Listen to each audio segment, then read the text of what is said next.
Good evening, everyone. Welcome to another podcast from Everest IMS. Today, it's my pleasure to host Mr. Suresh. I know him for the past 10 years, but he's the youngest member in our crowd, right? So that's the fun part of it. Suresh has been the core for us in Everest IMS, understanding what channels are, how to work with them, what to do with them.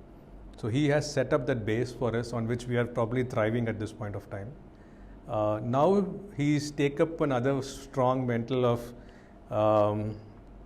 of actually identifying how to enter enterprises and how to deliver to enterprises, right? So welcome, Suresh. Going to be an interesting conversation with you, and of course today we are going to concentrate on enterprises main, right? So just straight to get to the questions, right? When we talk about enterprises now, I think digital transformation is still going on, right? What is your take on it? What is the on-ground reality in terms of what is happening over there? So enterprises today, what's important to note is that they are mature. They understand what it entails to take that journey. I think somewhere in the excitement of digital transformation as the new buzz around the technology world, they were getting carried away on how quickly they want to get there. But today they've seemed to realize that they need to take this in a phased manner. They need to look at how they can first lay the foundation of automating as much as they possibly can. And once that has been automated, then look at what innovations they can bring to adopt new technologies and let go of legacy. So it's now a lot more nuanced and not hurried as it was probably a year ago. Okay, so I think similar to what we were just discussing before. There's no end date to it. There is no end date to it, right? Yes. So it's a journey, right? Wonderful. So how mature you have worked in the Indian market, you have worked in other places. How mature you think are enterprises now in the transformation journey itself? I should say it's a journey, right? How mature are they? So they do have the technology know-how. They know what they want to achieve. I think where the challenge lies today is that there is just too much in the market. There is just too much talk of digital transformation. Each vendor has their own story around how they can help enterprises in that journey. And I think that's where taking decisions around what solutions will work for them is where they take the time in evaluation. So while they have the maturity and they know what they need to do, how they need to do it is where they take more time in evaluation. Also where I think there is a concern is they do not want to bite more they can chew. And at the same point in time, they do not want to try something which requires a lot of investment in terms of resources, in terms of training their teams. They want to get their hands dirty. At the same point in time, they want to be able to make sure that the adoption doesn't take as much time. While they are ready to adapt, they are ready to adopt, but they are ready to evaluate for a longer period of time. They'll take longer time to evaluate, but they want the implementation and the deployment and the adaptation to not take so much time as well. So I think they are still figuring out what's the right timeline for them, right? And just like how we were talking about these decisions are typically taken by the CXOs, probably the CIO, and the average time span of a CIO in an organization may be 2 to 3 years. And how much can you really achieve in that time frame? Right? So that's where I think they need to still figure out what's the sweet spot and then see how they can break it down in a phased manner and pick those phases one by one and then have that continuity. Great.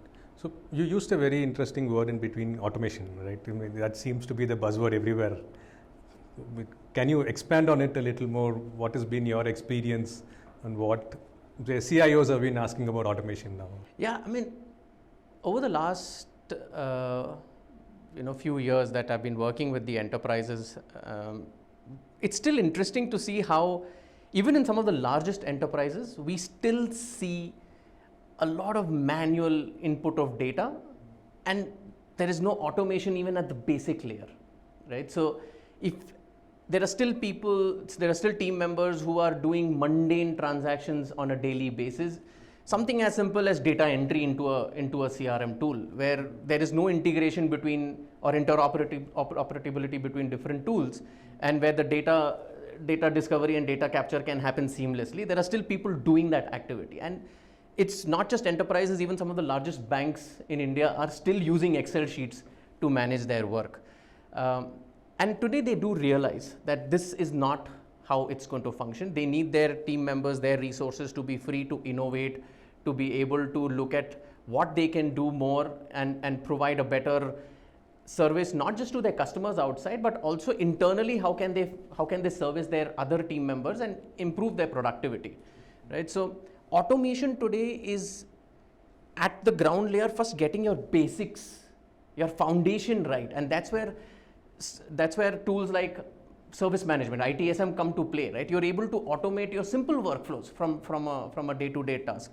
Even from if I look at the data center, and if I look at how many resources today are deployed to monitor different pieces of infrastructure, vis-a-vis how many you would really then need if you have systems and technology that are able to do that for you, and then just push alerts and things to you when there is something wrong in the network. So this kind of automation today is happening, and once this is done, only then is the next phase of adapting AI, ML, AI ops as technologies will happen. This is specific to India. Of course, in the international markets, they are far ahead, and hence AI ops and AI-based systems are a lot more in talk, and they're talking a lot more about it there. But in India, automation at the foundation layer is still not there in a lot of enterprises. Okay. So do you think because India has always been told to have cheap labor, is that causing this? Or just not reached there yet? I would say it's because of the availability of people, which does, of course, then make enterprises take certain decisions. But that's also changing today, right? Because there is a gap between skilled graduates available who are able to understand what's the journey of the organization, and at the same point in time to be able to immediately come in and start that process for them. So today the idea is to invest in people who are able to help enterprises move up the digital transformation. So initially what would happen in enterprises, they would not mind getting their hands dirty, because they would hire fresh graduates who would then come in, they would try different open source tools, install them, deploy them, customize them as per their requirement, and then reach a stage of, okay, this meets my requirement. But very soon they would realize that while this was meeting my requirement, I've outgrown this, and now I need an enterprise class solution, right? And now if they want to take that journey from an open source to an enterprise class solution, it's not those team members who can help them. They will need skilled people. So they've realized that was really not working, and hence that was also a time when they started moving a lot of their non-business critical applications towards cloud, and then they realized that, okay, this is not sustainable because it's high costs over a period of time. So then a hybrid cloud model came up, where certain applications were still hosted, data security being another reason why I want to keep my data with me, and now we are at a hybrid sort of a cloud environment. So while cheap labor is no longer a thing, because now it's more about skilled labor, but yes, initially they would invest more in larger teams because they were able to play around with open sources. But today they realize it's not. I think they're optimizing everywhere. They're optimizing everywhere. That's very true. So in Everest timers, right, one of the key pitches that we have is to look how ITOM and ITSM work together, right? And simplifying that and making enterprises use is what we are really looking at, right? And you have been talking this language for quite some time to a lot of enterprises. What is the enterprise take to this, and what is your take to this? This is so I'll share my thought on this, right? So I remember about a decade ago, when I was still a youngster and I was still understanding, while I heavily focused on the infrastructure, I was understanding the challenges that enterprises face when it comes to managing that infrastructure. And at that point in time, ITOM, IT operations management, was the buzzword. All enterprises were talking about it, and they were looking at how they can bring this technology and help themselves automate as much as possible, reduce the time that you spend in troubleshooting, so that they could then spend time in innovating. What they realized was that they were actually biting more than they could chew. ITOM is a really vast solution space, and then to deploy that was taking a very long time. So once they started that journey, even a year down the line, they might have not completed their complete implementation as per there. And that's somewhere I think ITOM then disintegrated, and then we had very targeted point-in-time solution areas where NMS was a separate solution, IMS was a separate solution, DCIM was a separate solution, asset management was a separate solution. And then customers started taking that as, enterprises started taking that as point-in-time requirements and went ahead with the deployment.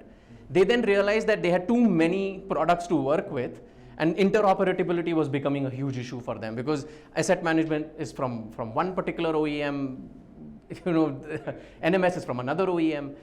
And hence today, again, a decade later, ITOM is something that enterprises understand, but they've also now, they also are now very clear that they cannot do what they were doing 10 years ago, which is take such a big scope of what they need to do in their environment and then start that journey. So they're looking at a modular approach.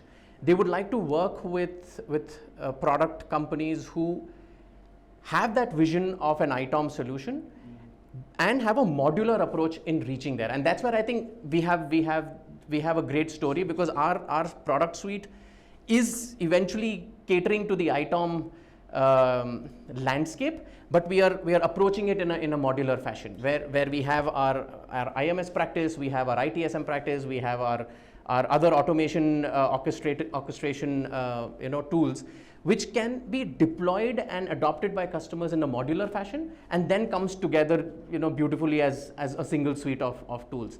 So that's my take on it, and it's interesting to see where ITOM was 10 years ago and where it is today. It's just that we've learned our lessons, right? Including product companies and enterprises, we've learned our lessons. We can't deploy this as a large solution. We have to look at this as a modular approach. So now I think the entire news is about AI, right? And especially the dramas going on now. So in the ITOM side, AIOps is something that's become important, right? And currently, I do see customers asking for it. I mean, 2 years back when we started it, there was not much of people asking, but now we do see customers asking for it, right? What do you think is the importance of AIOps in the entire journey of the transformation? So, before I go to importance of AIOps, I think I should also share some thoughts I have towards how are enterprises thinking about AIOps. I think one thing that they understand today, maybe they did not understand this a couple of years ago, is that AIOps is not the same across different platforms, right? So AI, each solution area will bring some advantages by bringing in AI and machine learning as a part of their algorithm, right? Initially, what was happening is customers would just say, okay, what's your AI story and how quickly can you deploy it? And they would try and then see if different solution providers what are they bringing, and if there is an apple to apple comparison or an apple to oranges comparison. But they figured it out that it's not that. You can't really look at AIOps, machine learning as an infrastructure comparison between different vendors. So that's what they've understood today. And when we talk about AIOps, what my take is, how can I help my customer reduce the time that they take to figure out what the problem is, right? If I'm able to solve not just a problem that comes up, but if I'm able to also tell my customer that these are the problems that you may encounter, I think that sort of information will help them take better business decisions right up front, so that they do not encounter any sort of gaps which impacts productivity. So in my thought, if my solution of AI Ops, or if our solution of AI Ops is able to bring that value to the customer, that yes, we are able to give you certain insight which will help you take better decisions, and not today, which doesn't impact your productivity tomorrow, I think that's great. So of course, if within our tools, there are many different ways that we are able to do that for enterprises today. Within the ITSM spectrum, within the IMS framework, we're able to bring in our AI Ops story in and forecasting and predictability in such a fashion that customers are able to take decisions for the future, so that doesn't impact their productivity. So it's crucial, and each technology area has their own advantages when it comes to AI. You can't really compare all AI Ops to each other.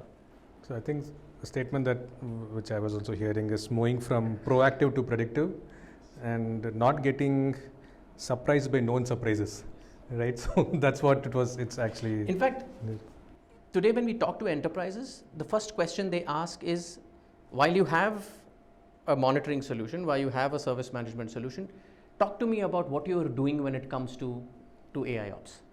How is your tool able to bring value to me vis-a-vis the tool that I'm already using, right? And if there is no value there, for them to really move to a new tool, it doesn't really then that it's just time consuming, and it's a new unless and until they have a problem with their existing tool, they wouldn't really migrate. If there is a value that I bring through the AI Ops engine of our tools, then yes, then they are interested to talk about it. This last question. So Suresh, one last question. Anything that you want to really tell enterprises what digital transformation they should be doing? I mean, I know it's a big question to ask, but you've got enough experience. So what do you think you want to suggest them to do? I would first say that look inside the existing set of systems that you have. Find what your problems are, find what your challenges are. Typically, especially in our space of work, where we look at tools which enterprises use in their environment, a lot of times the stickiness is because of familiarity to the tool. While you are familiar with the tool, there might be many gaps in the tool, which they might still not want to.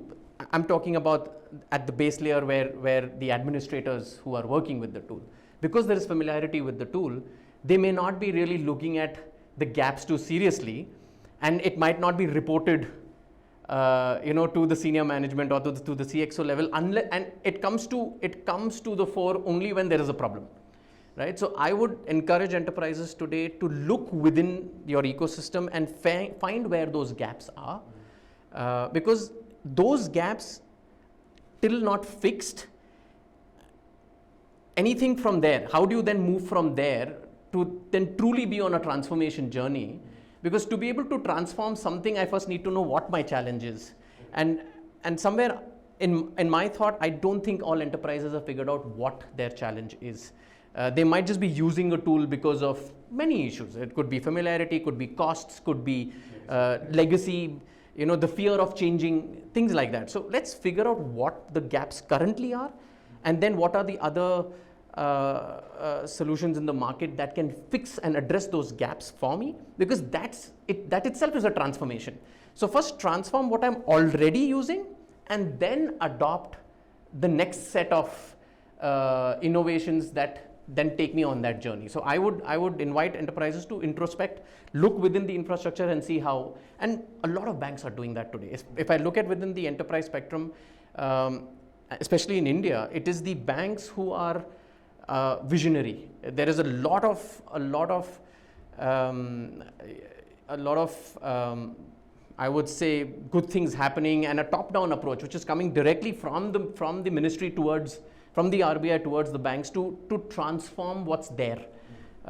Because systems have been being used forever, right? 15 years, 20 years, they're using the same systems. And today we see a lot of banks taking that journey and be willing to try new things out. So I would invite all enterprises to do that as well. Wonderful, Suresh. It was wonderful talking to you. Thank you so much. Thank you. Thank you.